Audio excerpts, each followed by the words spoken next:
Donovan Mitchell has been a big catalyst to that, obviously.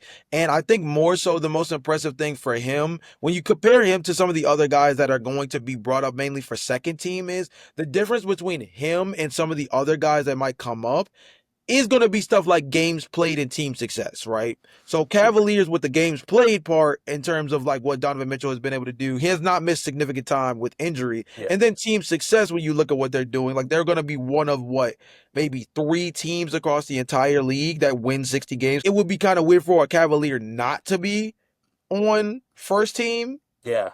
And